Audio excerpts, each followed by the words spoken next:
Hello and welcome to Study IQ. Today we are going to have a very interesting discussion about a recent development from Indian Parliament. Now we all know that the monsoon session has ended. You can see the news here. Stormy monsoon session ends in Lok Sabha as the House adjourns indefinitely.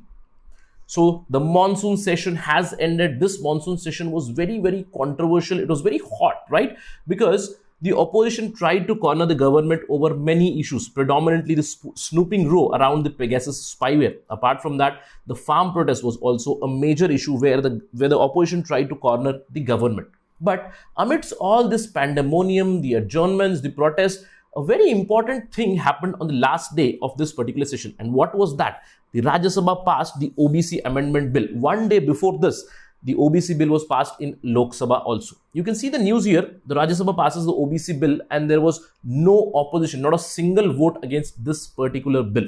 So we are going to understand what exactly happened with this 127th constitutional amendment bill.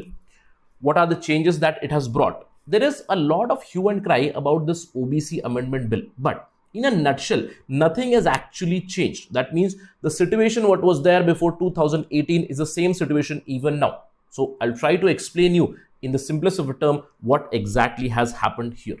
To get all this information, stay tuned with me on Study IQ. I am your friend Rahul Saigaonkar. If you want to follow me, you can follow on this particular ID.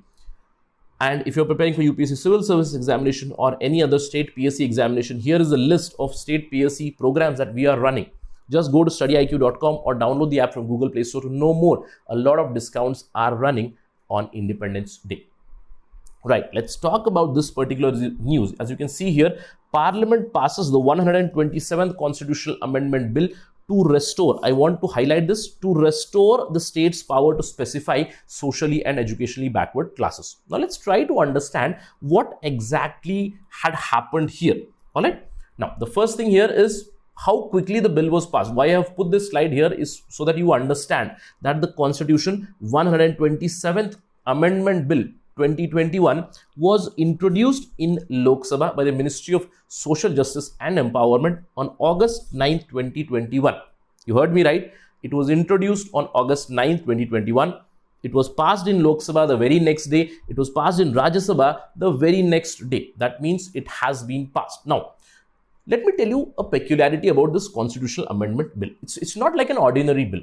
First of all, you need to remember that there is no joint sitting for a constitutional amendment bill. That means it can be introduced in either house. It can be in the Lok Sabha or Rajya Sabha, but it has to be passed separately in one house. It has to be passed separately in the other house, but with a special majority. Now, what is the special majority here?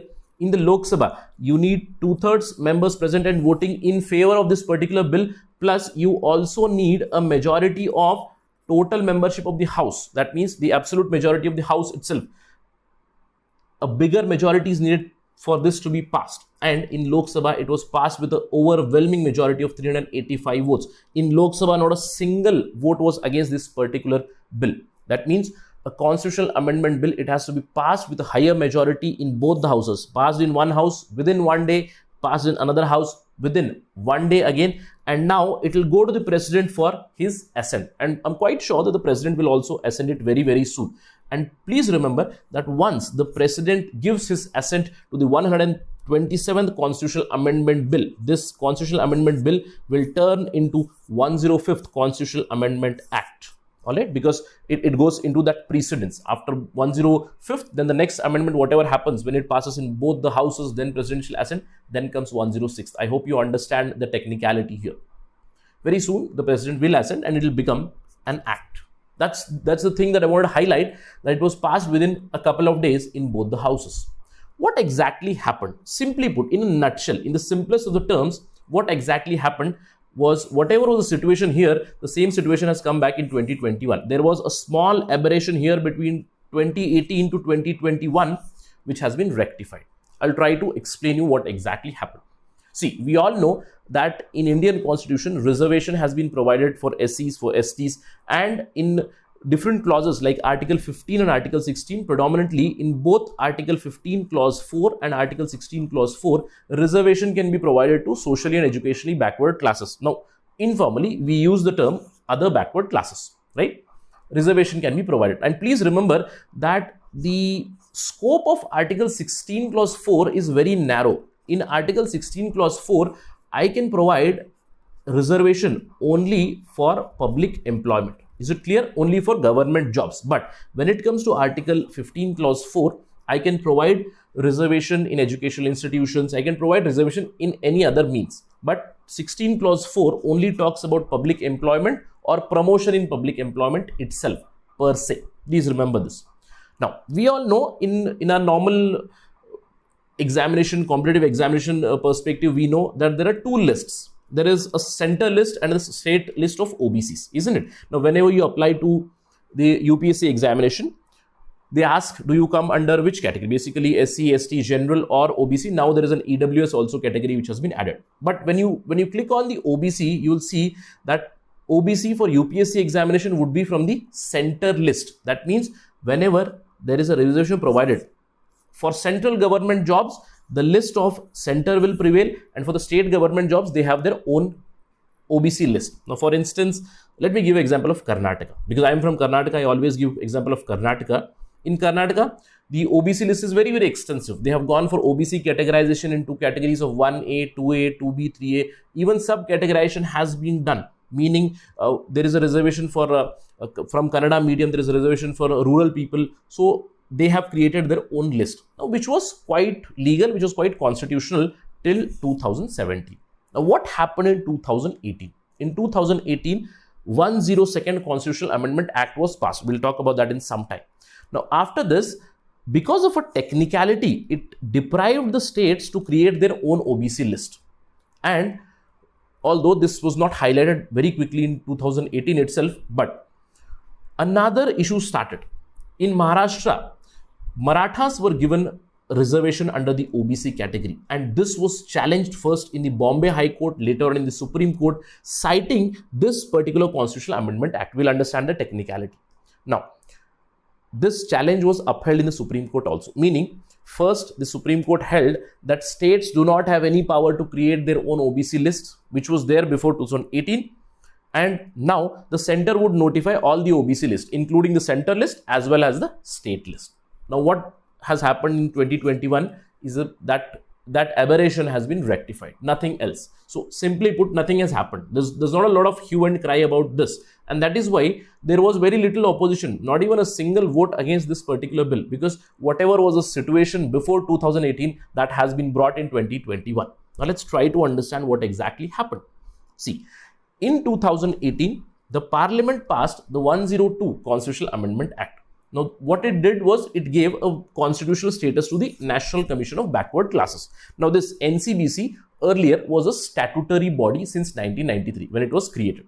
But the government, it gave it constitutional status.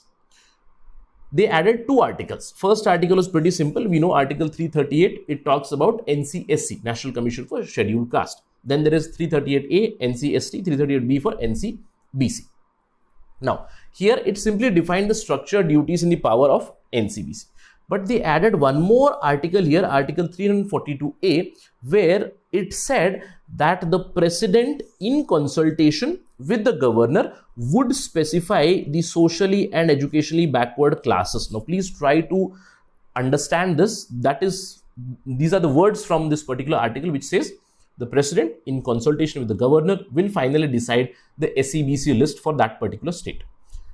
This has been simply copy-pasted from NCSC. Whatever was available for National Commission for Scheduled Caste, the same thing was there for backward classes also. Now, this particular thing was challenged. Now, what happened? Maratha reservation came to fore. In Maharashtra, the Maharashtra government decided to give reservation to Marathas under the OBC. Now, this particular decision was challenged on many grounds, and one of the grounds was on the basis of this particular amendment that we discussed. It said that after 2018, the state government of Maharashtra, the state legislature, it did not have any power to define Marathas as backward because their powers were deprived by the 102nd Constitutional Amendment Act. Again, although you need to remember that this entire 102 Constitutional Amendment Act itself was challenged. It was also challenged in this Maratha reservation case, and we all know the judgment of this, that the Maratha reservation has been scrapped, but the 102 Constitutional Amendment Act was upheld. Now, what happened in this case? What arguments were given? You can see here, the central government's Attorney General, he clearly said that states can have their own backward list. What we have done in the 102 Constitutional Amendment Act is that we have only created the National Commission for Backward Classes, giving it constitutional status for our own list, only for center. He says 102 CAA only for center, not for the states.